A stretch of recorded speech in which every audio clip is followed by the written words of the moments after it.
and welcome to today's webinar, Personalizing Healthcare with Data Federation. Before we get started, I'd like to announce a few brief housekeeping details. Today's session is being recorded, and an online archive of today's event will be available a few days after the call. You will receive an email from AHIP that will ask you if you'd like to receive the archive.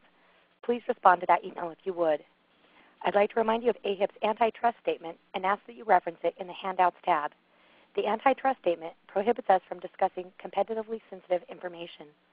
Please keep in mind that you may ask a question at any time during the presentation by typing your question into the chat box located in the lower left-hand corner of your screen and then click Send.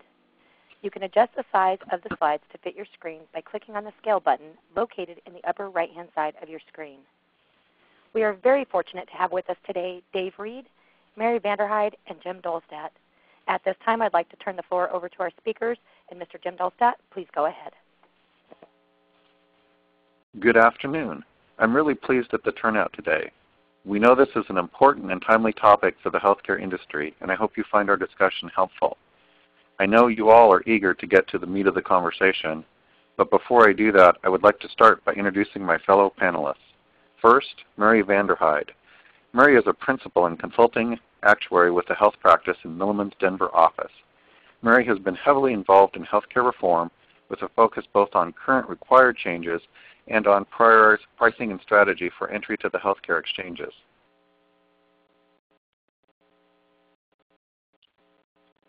She has recently done significant work assisting the insurers in the individual market, including pricing, design, medical underwriting implementation, and other market and competitive considerations.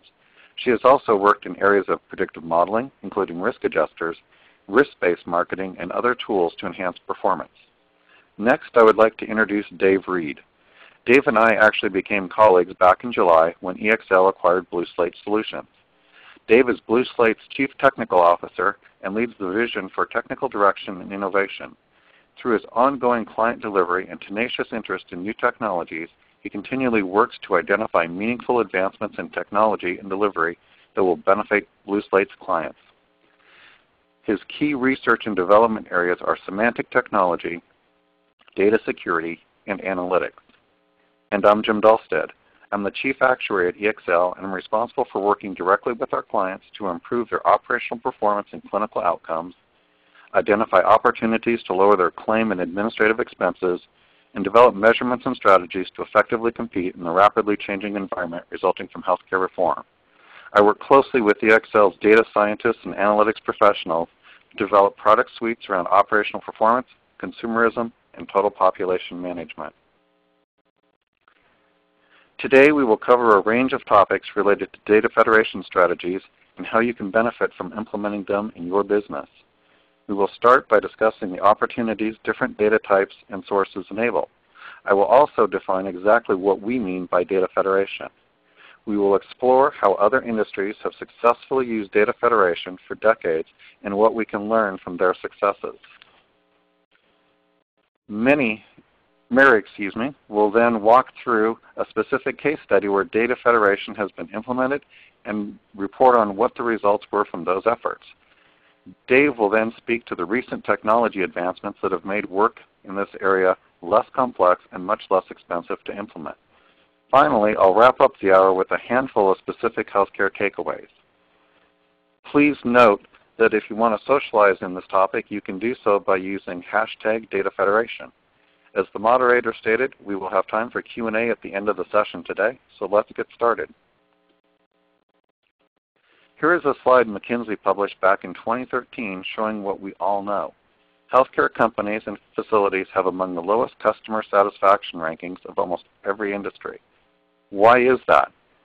I believe Nordstrom CFO Michael Koppel answered it well during his presentation at the AHIP meeting in Seattle this past summer.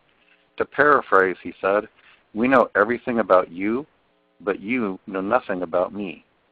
Almost all the industries at the top of the chart have used a variety of data to better understand their customer, resulting in improvements in the level of customer satisfaction, stronger brand loyalty, and increases in the lifetime value of the customer. The banking industry is a great example where analytics has been applied and business processes were changed to better meet the needs of the customer. For a variety of reasons, healthcare has historically focused primarily on the minority of members driving the majority of claims. Going forward, under the Accountable Care Act, that approach simply will no longer work. The ACA brings new pressures for the industry to improve financial, clinical, and operational performance, as well as improve customer satisfaction levels. With these new pressures come potential data solutions, including the use of big data. Banking and other industries have used big data to better understand their customers for decades. It is now healthcare's turn to know their customers, not just their patients. Big data is a bit of a misnomer. In fact, it comes in all different shapes and sizes. Consumer data can vary from huge to enormous, while data like income by 5-digit zip code can be very small. The next two slides list out a sampling of big data sources. As you think of big data, individual data is as critical to healthcare as it is to all industries. However, macro data, such as geographic data, also plays an important role in healthcare analytics because where people live shapes their lifestyle choices and behaviors. Big data also comes with various levels of security.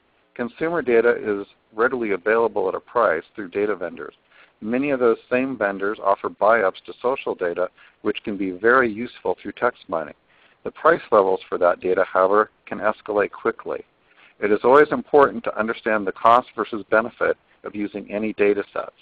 Sampling new data sets can usually provide you the information you need to do a proper cost-benefit analysis. On the opposite end of the spectrum, EMR data is highly sensitive and subject to HIPAA. Mobile device data is also sensitive, but can be readily available if the member agrees to make it available through third parties.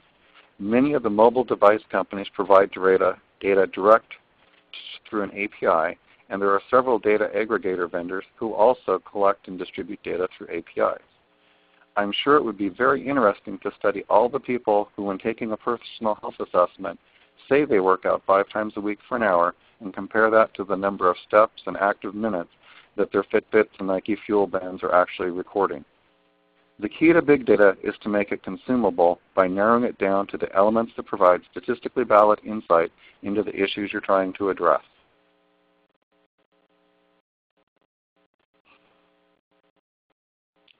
Generally speaking, I have found within the healthcare there are 2 camps when it comes to big data. With Halloween only a week away, I thought this was a great depiction of the camp that is scared to death of big data and the change that it may bring.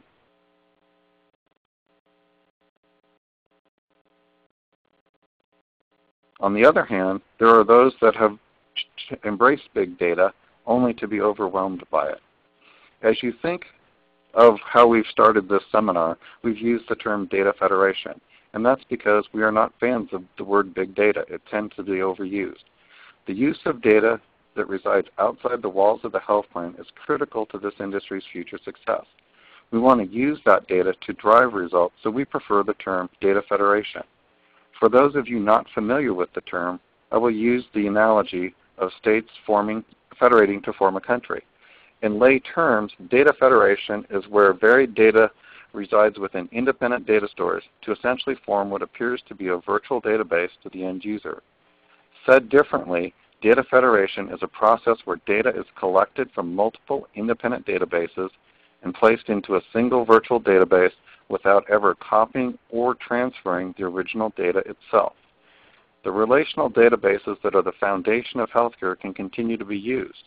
The key is they can now be leveraged by bringing in non-relational data sets to improve the customer experience as well as financial, clinical, and operational performance. As I noted earlier, other industries have been federating data for a few decades. Just think of the customized information you receive from the travel, credit card, retail, and banking industries. They know where you like to travel to, the types of hotels you like to stay in, and when you might be in need of a loan. For most industries, data federation has the following objectives. First, profiling the customer to understand their needs. Second, determining the customer's propensity to engage in various activities.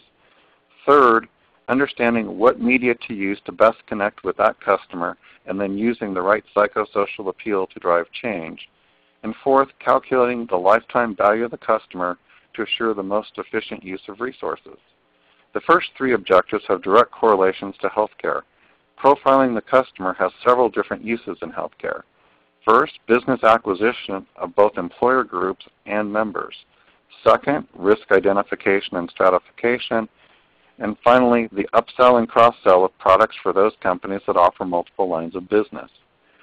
Determining a member's propensity to engage is critical to the stratification process of any care management or wellness program. To optimize outcomes of a care management program, clinical and coaching resources need to be deployed first on the criteria of members who have clinical needs, and second, are most likely to engage and sustain those necessary changes. In reality, not all members are willing to change at a given moment in time. Some members may never be willing to change. Other industries have successfully addressed these challenges using customer segmentation techniques and strategically marketing to the member. This enables them to communicate in the most effective way with the most effective message at the most effective time to the large majority of customers. For those companies focused on delivering total population health management, numerous lessons can be learned from other industries and adapted to meet the needs of healthcare. The importance of a customized message is critical. A message sent to everyone is generally a message heard by no one. Finally, the last objective, understanding the customer's lifetime value, is now being actively discussed within many health plans. As the movement to exchanges increases, the opportunity to offer additional products multiplies. As a result, we have been seeing many Blues mutualize and other health plans expand their insured offering. We'll talk more about customer lifetime value at the end of today's session.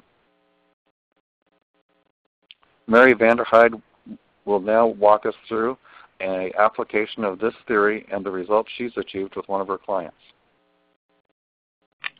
Great, thank you, Jim. Yeah, I think as we were thinking through this data, this federated data, and this whole process, we realized it's really kind of tricky to get your hands around how do you actually use the data, how are people using it now, and why might it be useful. So what we wanted to do was share with you a recent case study from our use of consumer data, one of the different types of data that Jim just mentioned, along with traditional claim data to identify and try to model which members are likely to be high opportunity or more profitable members for some of our clients. So let me lay some groundwork here, and then we can take you through what we actually did, what that looked like, and what the outcomes were. So I think an important and perhaps overly obvious note to mention is that the way that we identify high opportunity members now in the post-Affordable Care Act or ACA world has radically changed starting in 2014 as compared to how the market used to work. So the paradigm shift was to move away from avoiding bad risks to build a good block, and instead now to try to attract good risks. Those good risks aren't all just perfectly healthy folks as well. So most of you are likely familiar with this already, but one of the key changes after the ACA was that carriers may not vary premiums based upon health status. Since this could be unfair to particular carriers that may attract a disproportionate share of sicker people, there is a risk adjustment provision in place which will take revenue from the carriers that have relatively healthier populations and transfer it to the carriers with relatively sicker populations. So the way mechanically that this works is that there's a tool called a risk adjuster, which gets run on the claim data for each carrier's members, and then the outputs of that tool determine the population's health status for this calculation. For example, it might determine that carrier A is 10% sicker than the market, but carrier B is 20% healthier than the market. Therefore, if you get all purely healthy people, you may end up actually paying a large transfer into this program, which lowers your profitability and may be worse off than when you started. So it's real important with this major shift. Carriers still need to be competitive in their markets by focusing on offering services to the members that they can serve best, and that's not just only the healthy people anymore. So many carriers are working to first identify who those members are that they can serve best, and then seeing how they can be creative to make plan designs or perform other outreach that is particularly appealing to those types of members. This would hopefully allow them to get a disproportionate share of the members who would end up being more profitable for them. So note that I mentioned members who are more profitable for them. This is because the members who are most profitable varies from carrier to carrier, depending on how well that particular carrier's underlying health system can provide care for specific conditions. I think it's important to note that there's definitely not a one-size-fits-all solution that can identify which members are always going to be the most profitable. There are some conditions which systematically may over or underpay in this government risk adjustment program, but that's really only one piece of the pie here. So this is exactly the question that we worked to solve in the case study that we're going to share with you today. We wanted to first identify which members would represent better profitability, or our vernacular here was high opportunity, for a carrier, and then build a model that the carrier could run information about non-members through to identify which ones are the best to reach out to. All right, so let's dive in here. I wanted to cut to the finish line and start with the answer. So what this table includes is the results of what our model produced. So I want to quickly note that the confidentiality of any carrier is protected here because I blended these values among a couple of different carriers. So these really represent illustrative results here. So the way to interpret this is if we have a population, there's going to be some proportion of that population which is high opportunity and some proportion which is low opportunity. When we were looking at this population, we estimated that about 30% would fall into that camp of high opportunity. So you can see the first row, 30%. And that we projected that might estimate around a 90% loss ratio in 2014. When we went through and stratified and modeled the population differently to say, let's attract a higher proportion of the high opportunity members and marched upward on what proportion was high opportunity, by essentially stacking the deck with more of these better members, that improves the loss ratio. So you can see we modeled all the way down to 37%. So if we were to stack the deck by 7% more to have 37% high opportunity rather than 30, that would lower the loss ratio here by about 10%.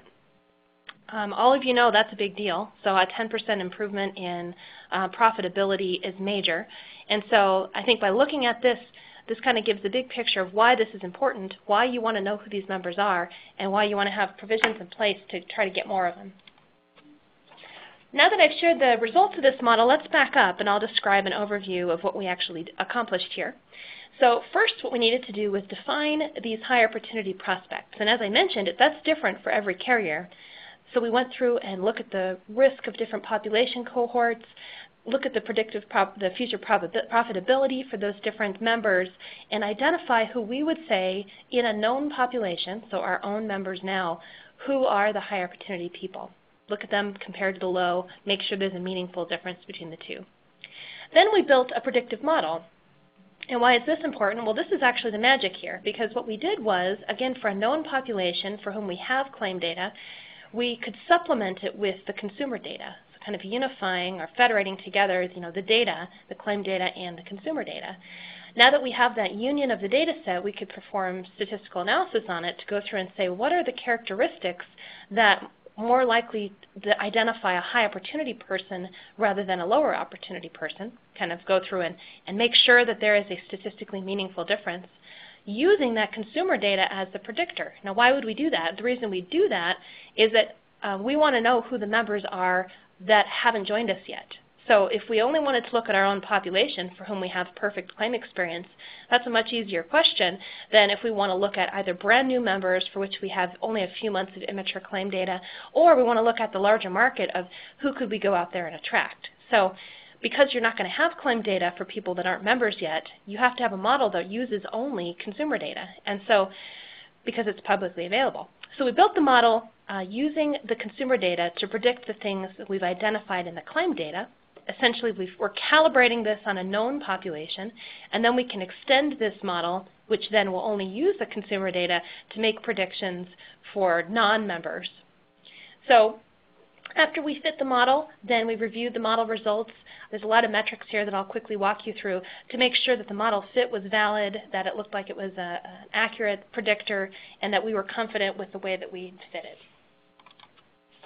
Let's talk a little bit more about high opportunity prospects. Here's how we've defined high opportunity. It really is kind of a combination of multiple things would be what blend together to determine high opportunity. So they tend to be people who are highly engaged in their health, people with chronic conditions that the plan can manage cost effectively as compared to the market. And often we look at things like high lifetime value. Now, I didn't put healthy on this list, and that relates back to the risk adjustment program mention, that it's not necessarily the healthiest people who will end up being the most profitable, because you may end up having to pay back into the pool because of their lower than average risk adjustment score.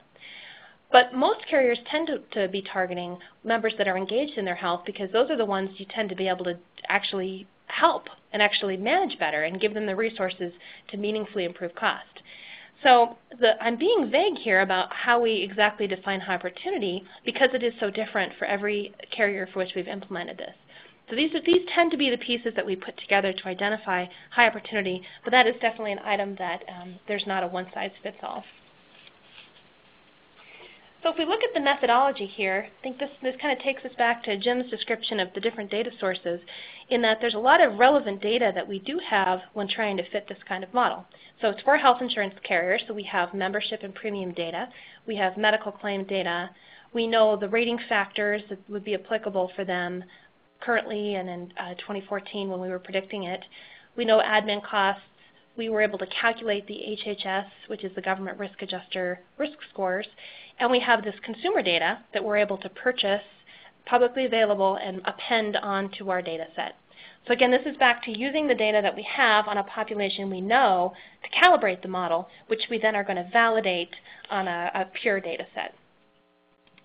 But before we build a model that tries to predict high versus low opportunity people, let's look at high versus low to make sure there's actually a meaningful difference between these two cohorts.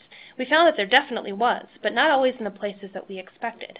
So here, here's an example of one use of this, where one column includes the average numbers for the high opportunity cohort. So I think it was again around 30% of this population. And the far right column is their complement. This is the rest. This is the other 70% of the population. So have we been able to meaningfully differentiate the two? So let's walk through this table. So when we compare the two populations in terms of 2014 premium, we see that the high opportunity members are paying more premium than the low opportunity. This is actually a function of age more than it is of anything else, because you can't rate for underwriting anymore in 2014. So the higher premium just means that we're getting on average older people in the high opportunity block. Well, that's kind of interesting. That's probably not necessarily the conventional wisdom of who we'd target, but again, in this new world, it's perfectly logical. In the second row, we can see that the paid claims were actually notably lower for the high opportunity folks, only about $200 per member per month rather than $725. So we can see that even by the pre-ACA definition, these look to be much more profitable people. Let's look at their risk score. This is one where if we took a relative, we've normalized these, so a 1.0 means average in this row here. So a 0.8 would say that the high opportunity people in this example actually were healthier on average. They weren't perfectly healthy, but they were somewhat healthier, and the low opportunity were somewhat sicker. When we look at the average membership duration, this was an interesting finding to us, because they have stuck around with the health plan nearly the same amount of time, so 1.5 years or so for both cohorts. So it's not that the high opportunity people are the members that stay with you for years and years. It's that in this particular measurement, they actually were pretty similar. When we looked at the gender mix, we could see a very interesting thing here, that there were many more females in high opportunity than in low opportunity. So we can see a lower percentage male in the high opportunity cohort. And then consistent with the second row, the loss ratio looks really great for the high opportunity and high for the low opportunity. So when we look at these, we say, yeah, this is a meaningful difference. This is something that we want to go ahead and build a model that makes sure to predict. Just to give a quick flyby, here's how we built the predictive model.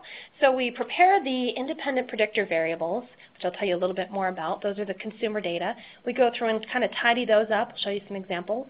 Then once that data is all tidy, we fit the logistic regression to the model to try to predict relative high or low opportunity metrics for each person. We go through and fit the model, identify the best fit, and then validate the model on an independent sample. So we essentially set aside a chunk of the claim data and consumer data and don't touch it whatsoever for the model building, such that we can test ourselves later to make sure that we weren't cheating, that it really was effective. Here's a couple of examples. As is common with such data, it's really important to clean and prepare the data properly prior to trying to build models on it. So to show you a couple of examples here. We wanted to exclude variables from the thousands of variables that we got in the consumer data here that were already perfectly correlated with another variable. Because if you remember from your Stats 101, overfitting a model is a disastrous thing to do. And if you stack the model with a bunch of variables that are actually the same thing, that could just introduce weirdness into your model. So what we did is we went through and both qualitatively and mathematically identified the variables that were highly correlated, and we pitched half of them. So we're essentially only keeping one of each representative variable so that we wouldn't just be wildly overfitting the model. You can see on the slide here too, there's some examples of the kind of data that we get in this consumer information. So catalog purchases, if they're a donor, voting, bankruptcy indicator. Those are just a few of the literally thousands of variables that we have to work with here. We also went through and said, okay, well these variables are not exactly correlated, but they're similar enough that they're telling us the same thing. And we clustered those together and built a new, cleaner variable. So for example, top right there, cluster 33, those are all variables that are sort of health, wellness, weight loss, natural foods, wildlife, so kind of lumped those together into one. Bottom right is more kind of religious, devotional sort of things. And so what we could do was go through and blend those such that if there was a yes in any of those half a dozen fields, we would say yes for cluster 33 or yes for cluster 111 to kind of, again, improve the predictive power. I would say probably about a third of our work is actually going through and doing things like this to the data. So these are just scratching the surface, but we wanted to show you some examples here. So after we fit the model, we go through and make sure that the model is a good balance between simplicity, so parsimony, and stability in the predictor variables. So you might be able to build a model that's really powerful using a couple of kind of off-the-wall variables, but it's better for it to be more stable. So let's look at some model performance. As I said, there's a variety of different ways to test how good a model performs. Probably the most commonly one known is R-squared, which you don't see on the slide here because that's not ideal for a model like this, where the intent is essentially to rank or sort members by their propensity to be high opportunity, as opposed to predicting a specific numerical value. So therefore, we reviewed the resulting performance in terms of sensitivity, specificity, positive predictive value on both the calibration and validation sets. So we used a pile of other statistical measures, but I'll spare you from those. So this table presents the summary of these three items. Model sensitivity looks at how many of the real high opportunity members the model could find. So for example, out of all 19,578 actual high opportunity members, you can see that kind of in the middle of the slide here. In the model correctly identified 67% of them. So correctly identified 13,121. So that's really good. So it got it right 67% of the time. If we kind of flip it, the model PPV indicates the percentage of prospects who are identified as high opportunity by the model that actually are true high opportunity prospects. So looking at it sliced this other way, there are 28,061 prospects as being high opportunity, with 13,000 again being represented as true high opportunity. Final way to look at this is the specificity, which kind of looks at the flip side. So of all true low opportunity prospects, how many of those were being identified?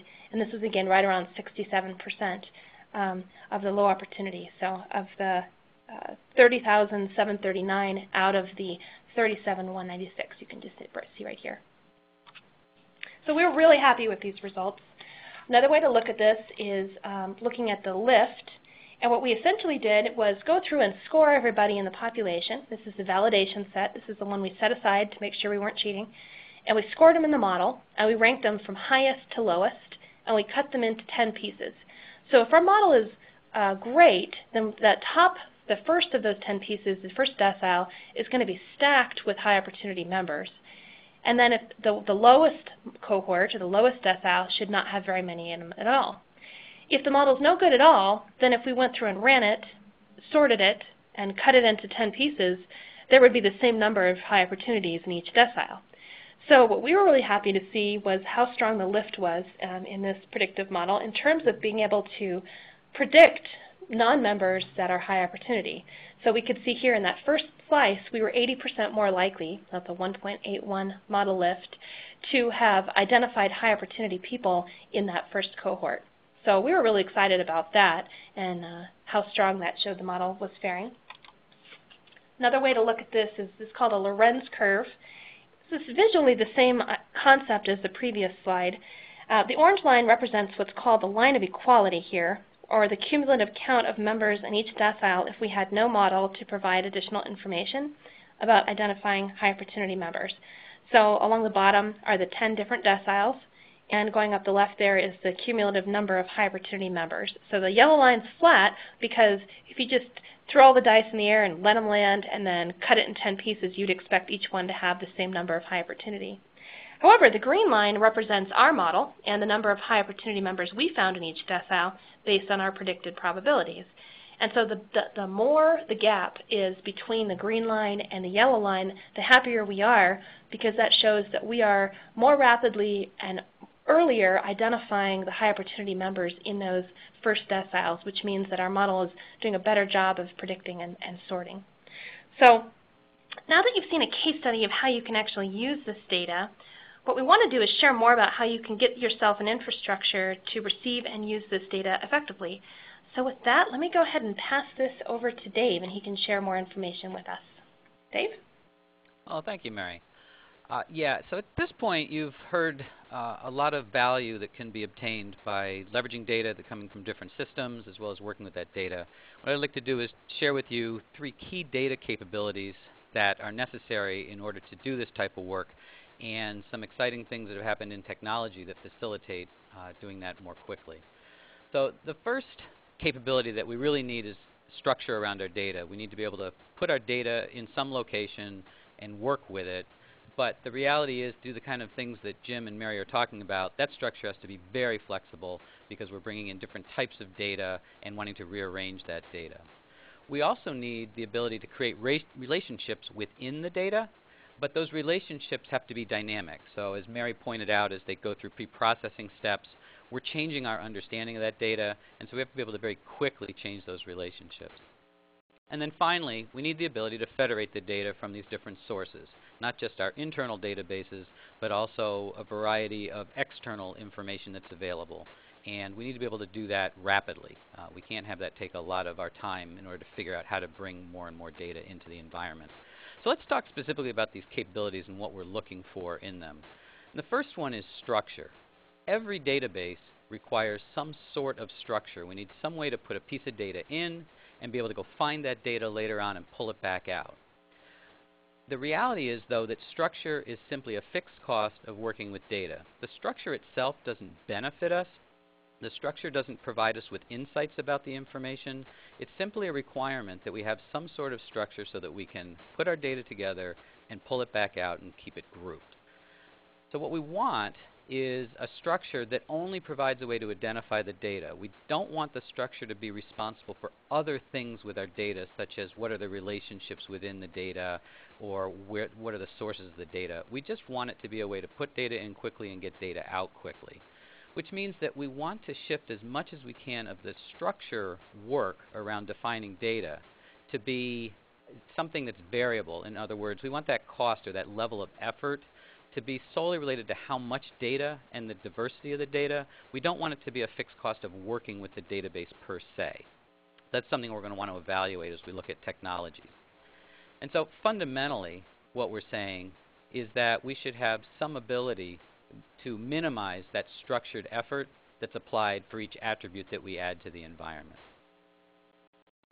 The next capability that we need in our data is to create relationships.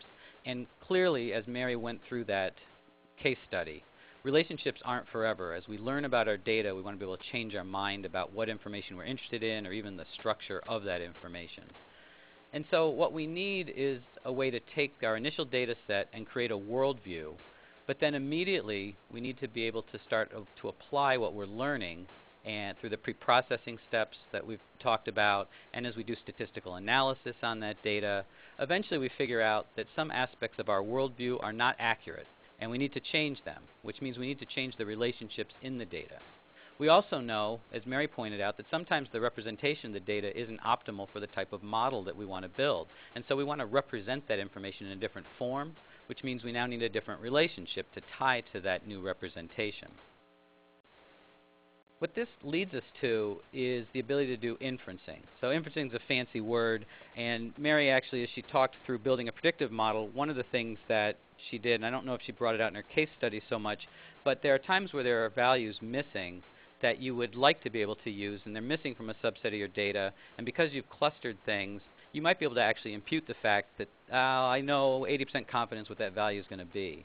That's a very valuable technique, and the ability to inference that the existence of that data from existing data is very powerful. And again, that's another aspect of building relationships within the data. Clearly, as new data and attributes arrive, those relationships are going to change. We need to integrate that new information. Maybe we have to integrate it differently. Classic example, certainly in a relational database, is we might have an understanding that some data has a one-to-one relationship, and as we bring in more and more information, we may discover that it's actually a one-to-many or a many-to-many, and we don't want that to require a lot of effort on our part just because that relationship has to change. So our goal when working with relationships is to minimize the effort necessary when we want to rearrange our data, when we want to tie different things together. The third capability that is very important is the ability to add new data into the mix. So Jim talked at the beginning about the variety of different data sources that are valuable. We want to be able to leverage them. There are things like our internal databases and systems and data warehouses and other places where we've got useful information. We may have publicly available information, maybe information the government has published, or even data from customers that we want to make use of. And it's becoming more and more powerful and popular to use information from social media and marketing to combine in to get a total view of a member and understand more dynamically how they function and understand where they might lead to risk or not risk. Now, one of the things you're guaranteed when you work with all this data is that it will all be in different formats. There is no unifying super format of data that all these different entities are going to use. And so it becomes very important that we have a way to deal with that variability in formatting of information as we bring it into our environment. We don't want that to require us to go through a lot of work in order to convert the data between formats and things of that nature. So we have to be able to work with that.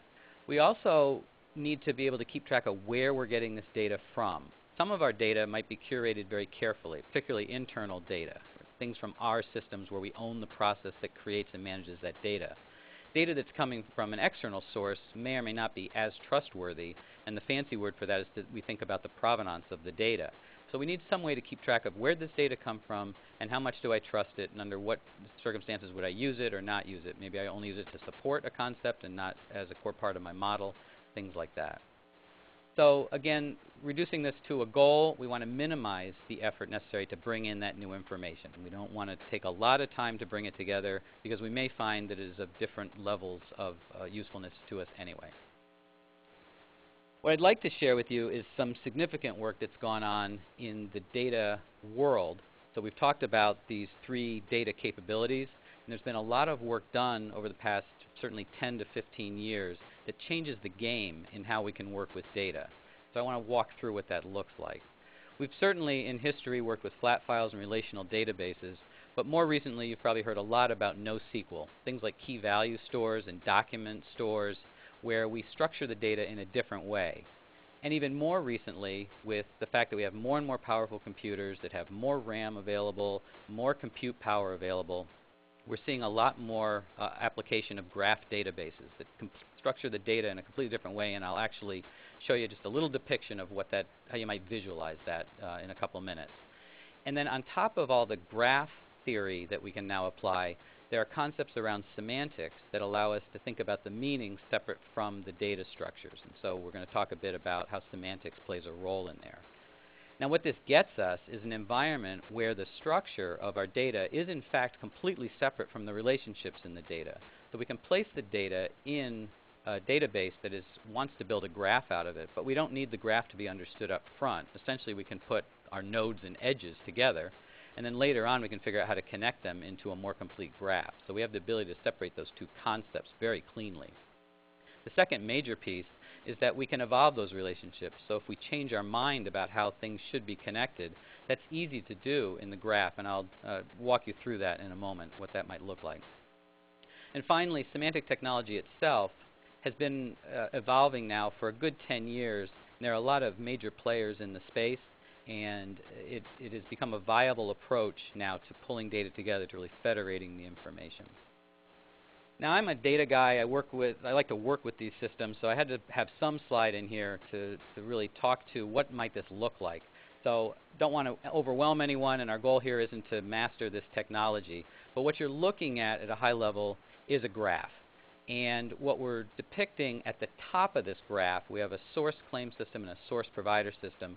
These are some systems that we want to federate data from. So our goal in this case is that we want to create a unified model that we can query against, maybe go through an exercise as Mary described, and be able to work with that data on our terms, in our worldview, if you will. Down at the bottom of this slide, we're depicting what we might want our worldview to be, and that is that we have claim headers, claim lines, and providers. And what we can see is that our source claim system has claims in it, so that CLM1 is just a claim in the source claim system. And we can depict that very easily in a graph. So the node claim 1 leads to another node, name, and that can lead to a node called Jones. And then we can connect these nodes with edges to say that claim 1 has a name, and that name is Jones. And so you can see that it's very easy in a graph to add new data. I can just add more nodes and add more connections between them, and I don't affect any other edges or any other nodes in the data schema itself. So that's where that flexibility comes in. The other piece is the benefit that we get in terms of federating data. So our goal, remember, is to federate information between these two schemes. We've got the source side, and we've got this kind of worldview side of things. And so on the worldview side, we have a claim header, and we say we have claim 1, and it has a claim ID. And now what we want to be able to say is that, hey, in my worldview, claim ID ties to this source claim system's ID. And all I have to do is create an edge between those two nodes, and now the environment, the graph, knows that those two things represent the same information. And if I ask now my database for the claim ID for claim 1 out of the claim header, I'm going to get that AB12, even though at no point was that data actually brought into a new database. It's simply understood from the graph definitions that these represent the same thing. So this is an incredible amount of power that we get to just semantically map information together and use the graph as the basis for it. To give you an idea of what this might look like when we work with traditional data sources, that very small depiction is just showing that we have a relational database schema, and it's got two schemas involved in it with a set of tables. And it is trivial to take something like that and turn it into a graph. And so what you see here is a depiction now of a graph representing one of the claim headers out of these systems that have been mapped together. So more or less toward the center, we see something labeled claim header 5 as a node. And then there are a series of edges coming out from it that lead to data, things like the amount billed, 7,500, the service end date. These are off on the left with a date. The other really cool aspect here is that I can have other nodes that have data in them, such as that claim line 3 in the lower left. And now I can create an edge between claim header 5 and claim line 3 to say, oh, those two things are related in some fashion, and the edge actually knows how they're related. And then if I change my mind later on and want to remap this, the mapping is logical in nature. I'm not changing a physical data structure underneath the covers. I'm just changing these mappings, which are all just logical definitions. So it's trivial to bring the data and represent it in a graph from the relational store in this case, and it's also incredibly easy to now change my mind about what information is related to what other information. And then finally, I thought I'd just show you a quick example of one of the ways that we've seen this data used. So in this case, we've got a set of flows that are just showing some treatment effectiveness and efficiency from patients who went through a myocardial infarction, heart attack, and just looking at the post inpatient process that they went through. Things that would involve outpatient. So we're talking about things that certainly we're in the Medicare world. We're talking about Part A, Part B, DME, all kinds of different claim systems and claim types, and bringing that data together and building this out. And again, using a semantic environment, using a graph to quickly bring this data together really accelerates the process. So I wanted to talk about those specific areas that we mentioned around data capabilities and how semantics plays in that space. Now the first thing we talked about is we need structure, and we said that really we want that structure to be lightweight. And with semantics what we have is a structure that gives us a very simple structural representation of data. It's called a triple. I'm not going to spend time on it, but that is the only data representation within the semantic graph. So all our data goes in this constant format, and we don't have to worry about do we understand what this data is or how we want to structure it. We can add that kind of information around the definition of the data later on, because that's just more logical information. That's nothing to do specifically with the data. It also means that this structure, this triple structure, doesn't know anything about the relationship. So we're not paying any penalty up front in bringing the data into our environment that we have to automatically understand what the relationships are and somehow tie ourselves into a structure that has the relationships embedded in it. Also, because it's a graph, it is trivial to represent information from other common structured data. So relational database tables, key values, or document stores, all of these common data structures are easy to turn into graph structures and represent in that form. And then finally, we've got a very mature ecosystem of tooling that allows us to work with this. So companies like Oracle or Franz with their Allegrograph products, we have an environment that actually works very well in managing semantic data. The technology normally is called triple stores, and that represents the databases around our semantic graph. The next thing that we talked about needing was the ability to have relationships within our data. And what's nice about semantics is those relationships are logical in nature. So instead of being a physical manifestation of the data, as in a relational database where we have to lay out tables, we can actually represent the logical relationships using what's called an ontology, which sounds like a very fancy word. To some degree, you can think of an ontology in the semantic realm as being somewhat similar to a schema in a relational database, except it's not a physical manifestation, it's a logical definition. So it's more like a configuration for the relationships rather than a physical layout of information on a disk or in memory. Now, once we have our relationships expressed that way, it's easy, you can imagine, to change our mind about those relationships. So Mary was talking about refactoring the information and looking at what information was useful or not useful. We can just update our ontology, which essentially means we're changing our configuration of our data.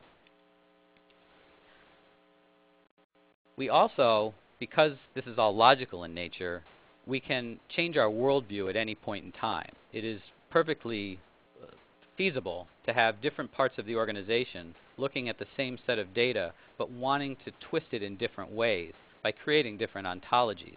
And we don't need different data stores. We don't need to worry about having different sets of dimensions on perhaps a data mart or data warehouse.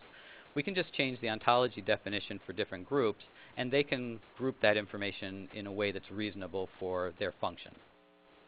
Also, we don't need a complete worldview. So as I mentioned earlier, we can bring our data in and not be completely sure how the data relates to itself, and that's perfectly fine. As we learn about the data, we'll build out the graph, and the pieces that aren't connected will simply be there waiting for us to figure out what we want to do with them. And then that reasoner that I mentioned earlier, the ability to infer new information based on the ontology, which is defining the relationships, and then the data, that is the actual information we've brought in. Once we put those together, this reasoner will do that inferencing of new information and build out the relationships that the ontology defines. And then the last piece, and probably one of the most important parts of working with all this data, the way that Jim and Mary both talked about wanting to bring data from multiple sources, is that ability to federate information. And here semantics really shines. Semantics is built to do this. First of all, we've got this incredibly lightweight data structure. So in the semantic realm, we're not particularly concerned with how a given system decided to structure their data.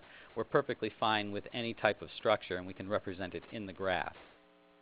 Second, we have the ability to use an ontology to enrich that information.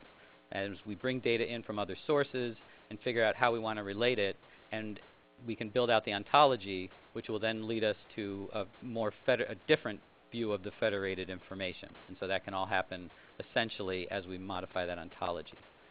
One of the key parts of semantics is that the query language itself, and so for those of you who deal with databases, relational databases, you'll use SQL and think about how the queries work. In the semantic realm, there's a query language, but that query language is actually built to federate data. In other words, it understands that it may very well be pulling data from multiple servers located in multiple places, owned by multiple entities, and that it will then want to federate the result set back into a unified view. That's built right into the technology from day one. That enables us to actually, in an agile fashion, access broad data sets. So Jim mentioned early on that it is not a requirement that we copy all the data from these external sources into our common source. And so it's huge that we can actually run those in real time. And then finally, that gives us the real-time federation of data. So really what we get is what I call the semantic technology trifecta. We get a flexible structure. We get the ability to build dynamic relationships and change those as we need to. And we get rapid federation of the information. Now that we've described how federation and preparation of data can be done in an agile and lightweight fashion, Jim is going to highlight a few applications of federated data in the healthcare field. Great. Thanks, Dave. I know some questions have been coming in, so please feel free to add more to the pile and actually answer a couple of them as I go through this section. Now that Dave showed you how easy it is to start to use semantic technology to address several of the issues that have been hard to address in healthcare, let's look at where we can in fact use it. The first area is business acquisition. Both from the employer perspective and from the individualist perspective, analytics can be done using consumer data and other data sources that we talked about earlier as to which are the best groups to go after, as well as Mary pointed out, if you're trying to acquire business at an individual level, which are the ones that you think are going to be the best value for you. Propensity to engage in behavioral change, those are areas that really use the preference, attitude, and behavior work that have been done in other industries for years. So the only area of any of this that we really need to reinvent the wheel in happens to be in the area of revenue optimization. And within revenue optimization, that's probably where we can actually deliver the biggest ROI within healthcare. If you think of revenue optimization and trying to improve the star ratings and improve the HCC risk adjustment factor classifications and really try to capitalize on the risk arbitrage opportunities that present themselves within the exchange environment, all of that is best done through data that resides outside the walls of the health plan. This is the area, as I said, that's the easiest spot to justify the business case because you're looking at revenue from CMS. You're not looking at claims. And we all know that the dollars involved in this are eye-catching in the tens to 20s of millions or more dollars. And so as you think of consumer data and other things, that's critical to this. And if you think of the HCC risk factors, you may have someone who, based upon claim data, you think might have hypertension and maybe congestive heart failure, but you happen to see in the retail data that they also happen to be getting diabetic strips. Chances are you're going to want to have the nurse have a conversation with that person to see if they are in fact also diabetic, so you can increase your revenue from the CMS off of the risk classifications. So there's lots of areas we can work within healthcare to use this type of analytics to either decrease our expense load from an administrative perspective, build better risk stratification and claims engine to decrease claim costs, or in fact look at the revenue optimization models and try to increase more revenue of what we get from CMS in both the star ratings and the HCC areas. I want to make sure we leave time for question and answers, but just to recap today's session, in summary, what we really want to make sure you come out of this with is the fact that you understand big data by itself isn't really going to solve any problems, and that you understand federation of data is really how you go about solving the problems. I think Mary and Dave spoke to that very eloquently. Semantic technology, which Dave really focused on, has been used by Google and other companies for years because there is no warehouse when you look for a coffee shop or anything. It just happens to magically appear on your phone or on your computer, and that's now what Dave is talking about bringing heavily into healthcare. And finally, the healthcare industry really can reap the benefits from other industries that they've enjoyed for the years by investing in knowing their customers, not just their patients. So with that, I will open it up to any questions you all have. Just feel free to type them in. And we're already getting a few. And Dave, I think the first question is for you. How long does it take to do a pilot and to assess the value of semantic technology? Yeah, it's actually very straightforward. Part of the beauty of semantic technology, because it's based on the web, is there's a lot of open source solutions to try it out, and then once you're comfortable with it, there are a large number of commercial solutions. So we've worked with clients where we can get in there and get a proof of concept together in 2 to 4 weeks and actually show the value, actually federate some information together and get after a problem the client has had. Great. Another question just came in. Given the number of HIT tools, core claims processing, web, pricing, and has there been any consideration to optimize data for product development and system development in HIT and health insurance payer industries? Dave, why don't you start with that one, and then I'll add on, and Mary add on as well. Yeah, I think I'm trying to interpret the question. But yeah, I think there's been a lot of work done to optimize how we bring the data together for these. And I think we have a ways to go. So there are certainly in the semantic realm, there's been a lot of work done around healthcare data and standardizing the way that we can represent that and integrate with systems. But there's certainly a long way to go. Okay, another question that just came in is, how do you use data federation to improve star ratings? I think there's several ways to do that. And the easiest one is if you think of some of the HEDIS measures that are used within the star ratings of HbA1c testing and others. If you are short on that number, you can identify those members that could potentially move you over that level. And of that, you can stratify. And you'd want to do that stratification on who you think is likely to go in and get the test and change their behavior, because there's also an outcome-related process with that as well.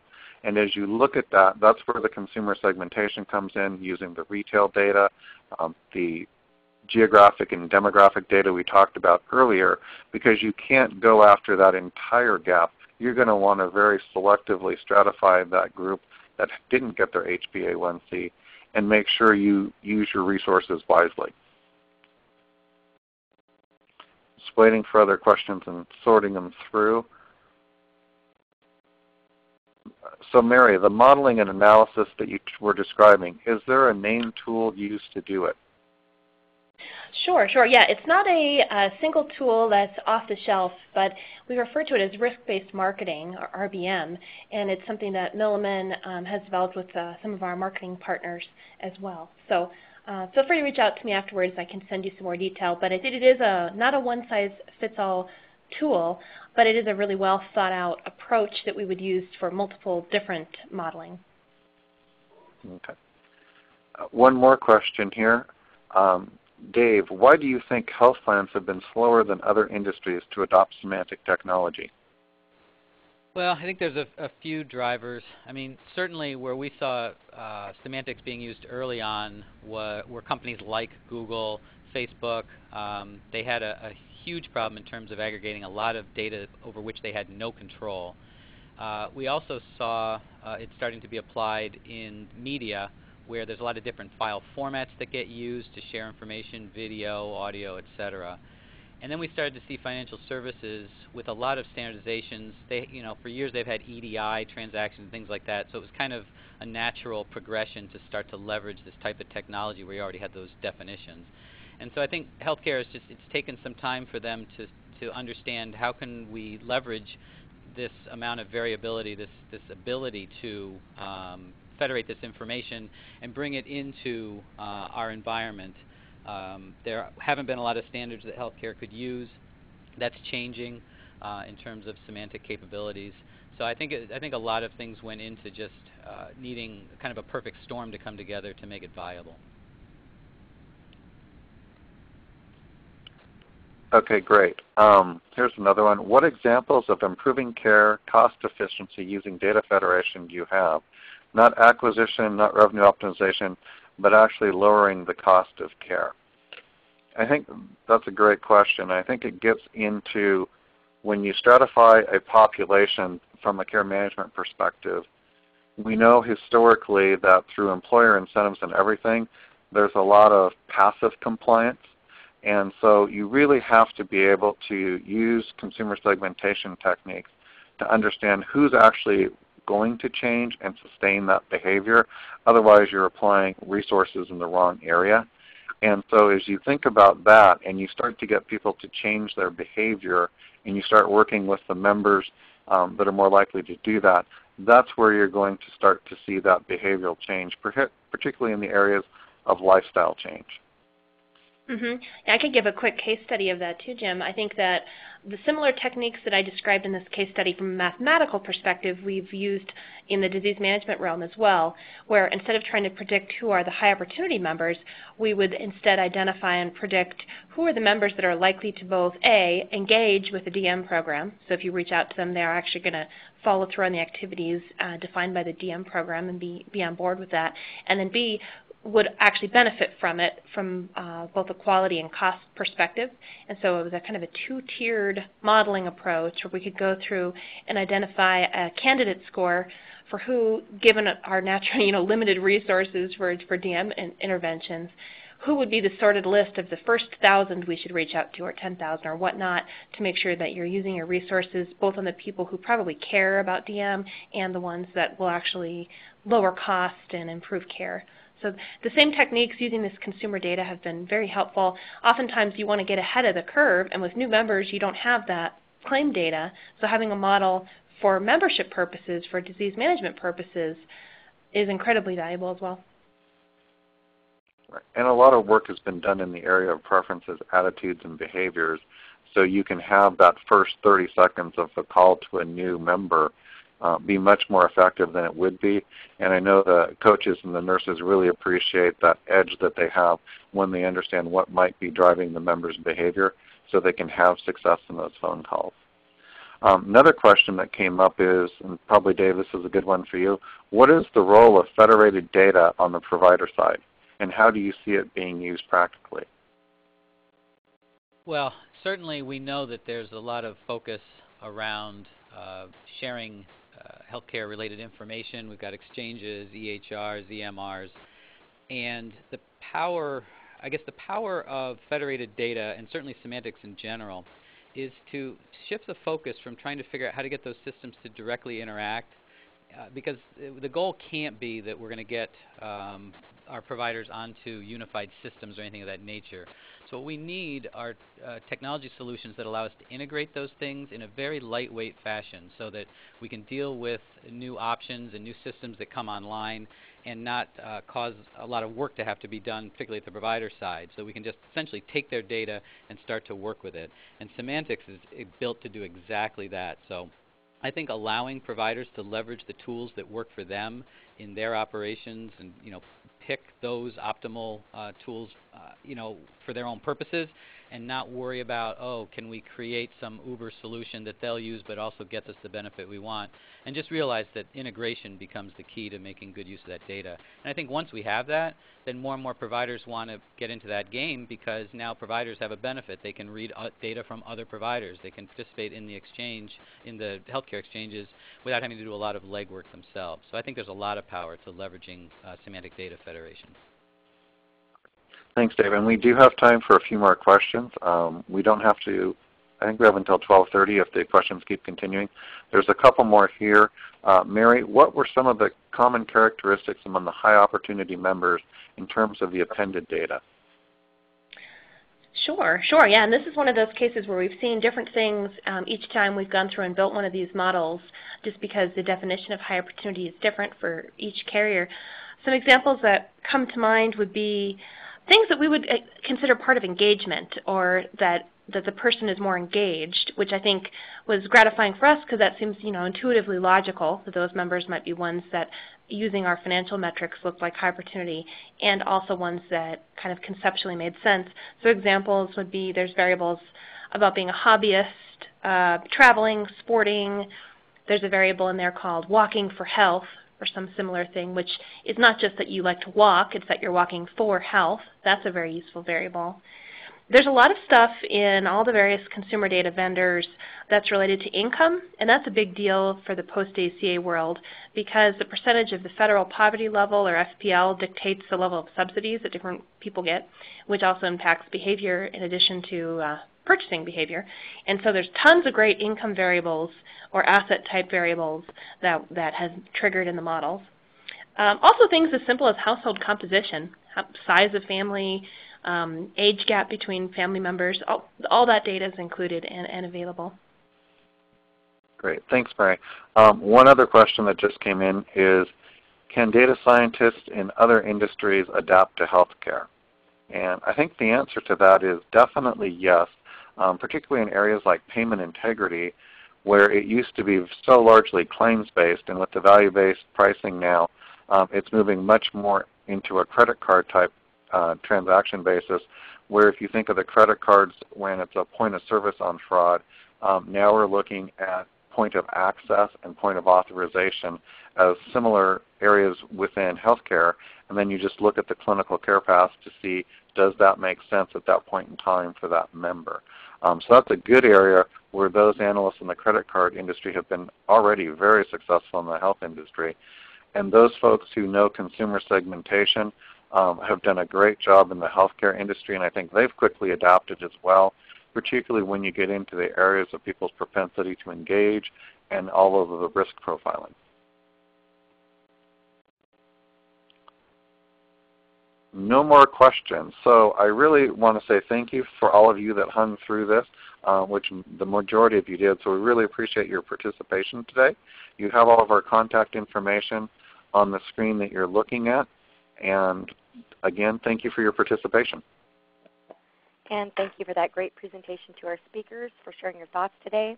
And thank you to the audience for participating in today's program. This concludes this webinar. Thank you again, and enjoy the rest of your day.